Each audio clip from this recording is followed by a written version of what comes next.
Part 7. The Crown, the Bank, and the Bridge. From this confluence of historical timelines and events, we derive the understanding that the United States of America was intended to become the third crown in the Triple Crown that sits on the head of the officeholder of the presumptive papal authority.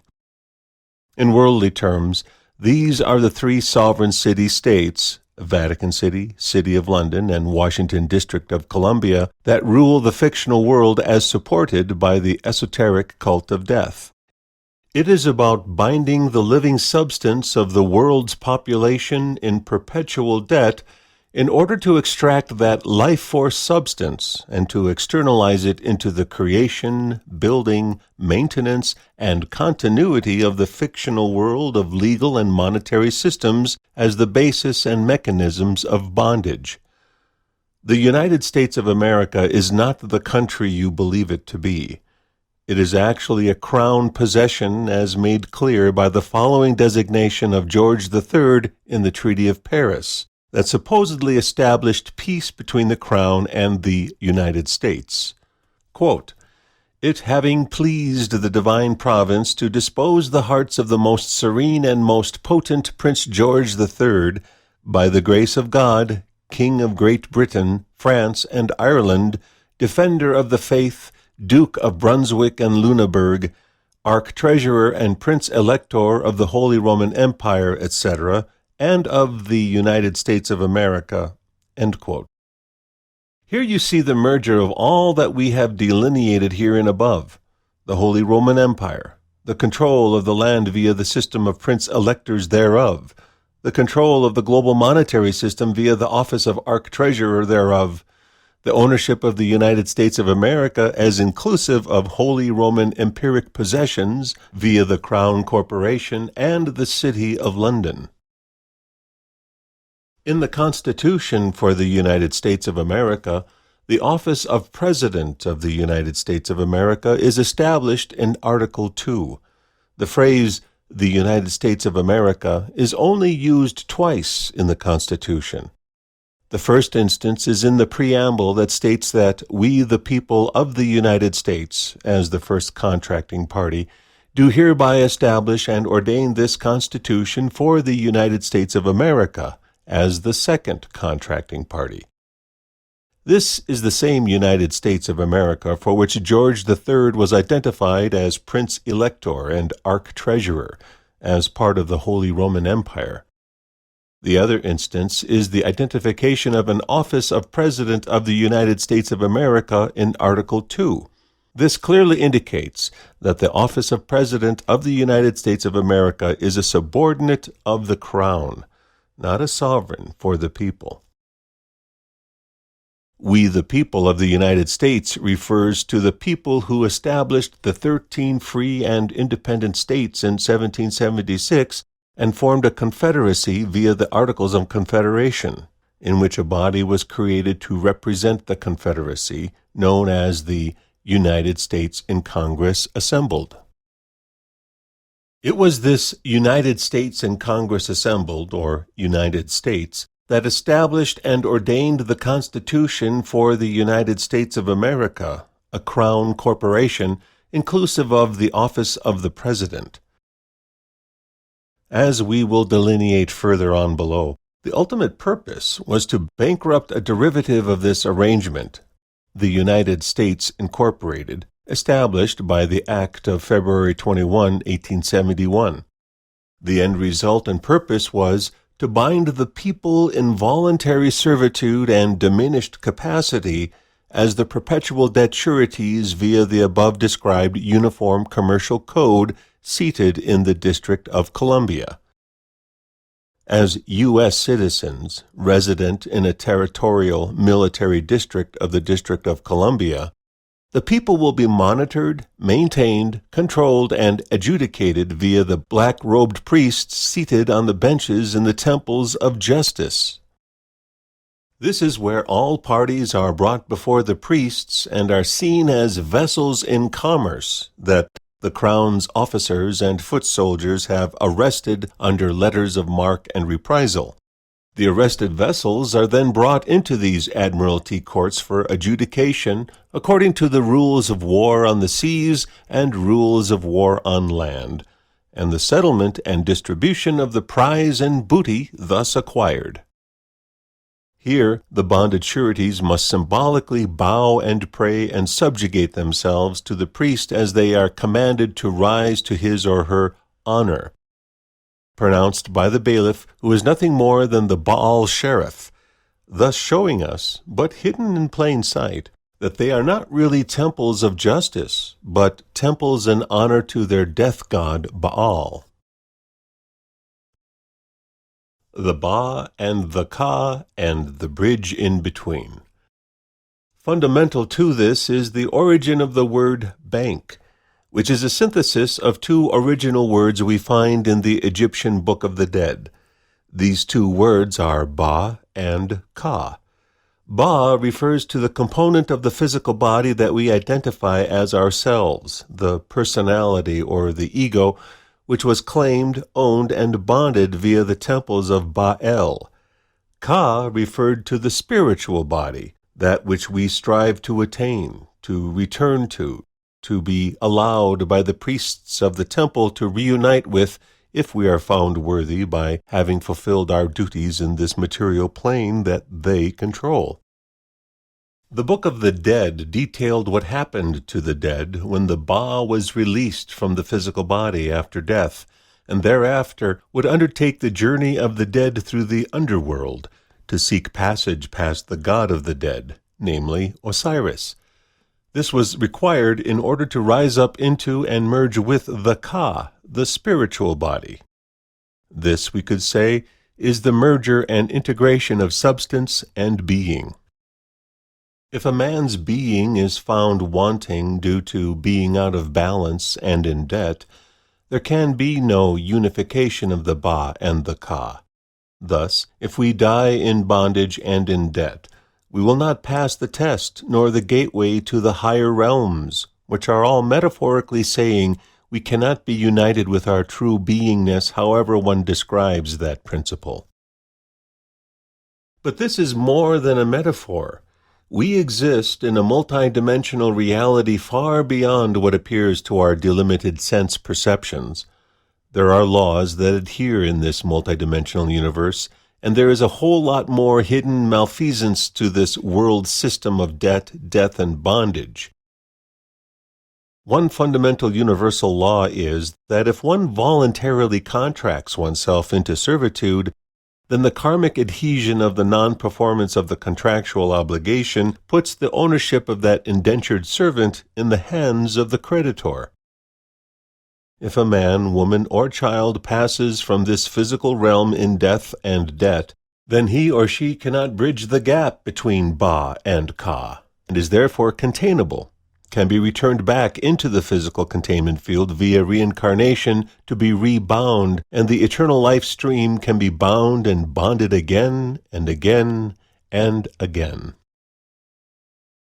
In Rome, the passage into the city was via the bridge of Juno Moneta. In the Roman construct, one must pay for the right of passage, and to do so, one must have what belongs to the goddess Juno as made self-evident by her second name, Moneta. It is from that name we derive the words monetary and money. She was a moon goddess, and her earlier names included Min, Mon, and Sin. So we are bound by her monetary system wherein time equals money as calculated by the minutes of her timekeepers. Juno is the daughter of Saturn, known as Kronos to the Greeks, the keeper of time, and the custodial overseer of the alleged inviolate divine right of kings with the placement of the imperial crown on the heads of those deemed worthy and compliant by the crown, or Kronos.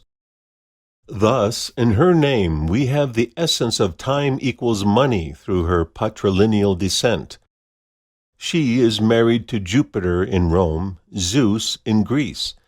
Jupiter and Zeus are derivatives of the earlier pantheon known as the Anunnaki in Sumer, Babylon, and Egypt, with the supreme god of such being known as Anu or An.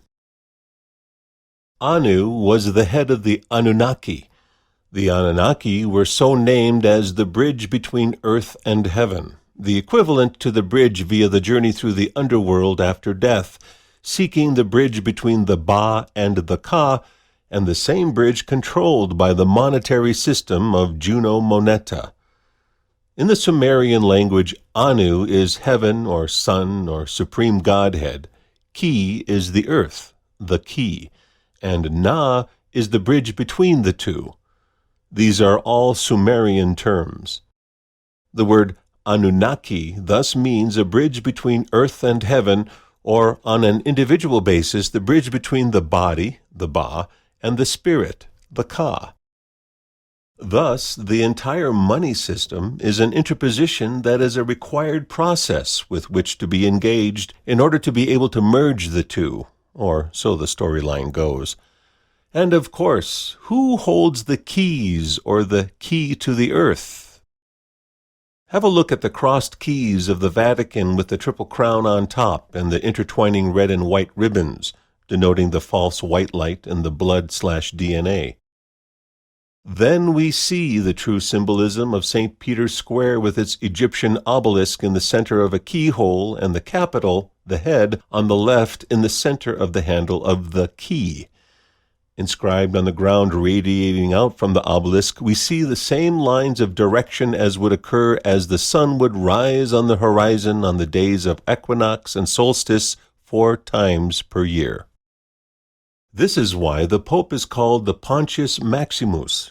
Pontius is Latin for bridge, Maximus is Latin for maximum or supreme, hence the supreme bridge, the vicarious person incarnate sitting in for Anu in heaven.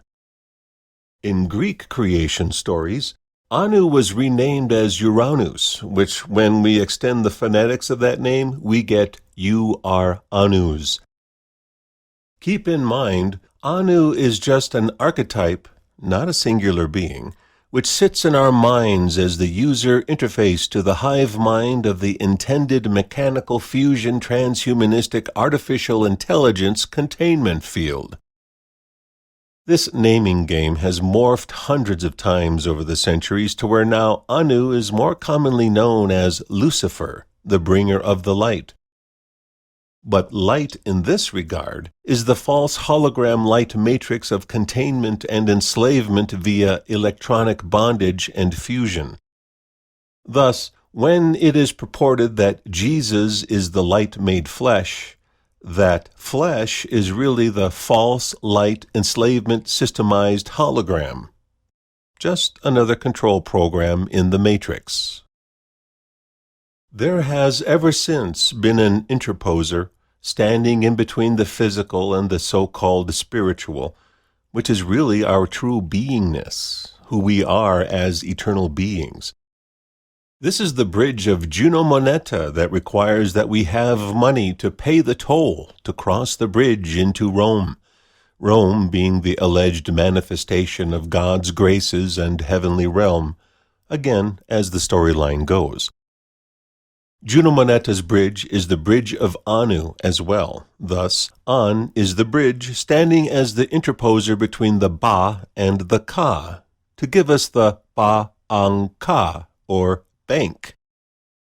Whether it is the temple where the riches of the world are held, as it was in Rome on the street of Janus, the two-faced god of peace and war, or the modern versions of such temples, including the temples of justice, where the black-robed priests of the legal code reside, sitting upon the bench or bank and issuing decrees by fiat to bond the populace, or the national temples of money or justice or variants thereof, they are all ultimately one and the same. Today, Rome stands as the Empire State of New York, where is situated the Federal Reserve, Wall Street, and many other components of the global monetary system. And, of course, we can't forget the phallus of Osiris in New York, showing up this time as the Empire State Building, and dedicated on May 1st.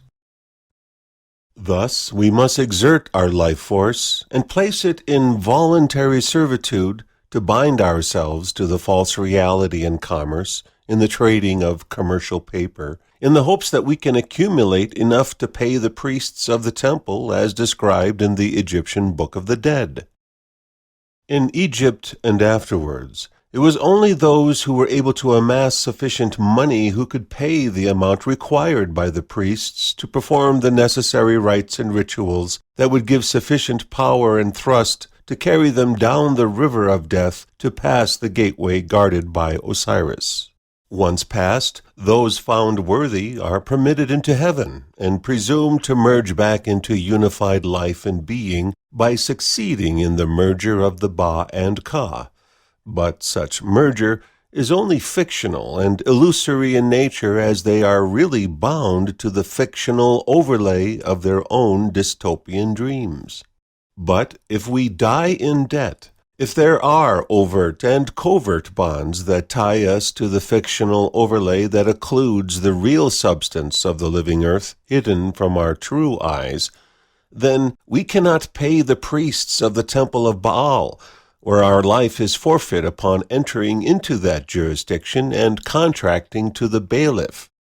Then we are bound, tied, gagged, and spiritually inert, because we have attached ourselves to the control of the Baal leaf, willingly, which is a reinstatement of our contractual consent. We have traded our true inheritance in life for a handful of silver coins and civil rights, as we drudgingly move through life's daily rituals, ever wrapping ourselves deeper into bondage, to thus fall short when physical death occurs and not have the substance to pay for the priestly rites and rituals to pass through the gates of the dead. We do this every day, all day long, when we go to the bank or rise to the presumptive honor of the judicial priest as he moves to sit on his bench, trading our life force and substance for bonded instruments of debt or death in obeisance to Zeus, Jupiter, Saturn, Kronos, Juno Moneta, all as the various visages of a mythical being known as Anu, the interloper, who sits as the ark of the heavens upon the two pillars that constitute his throne.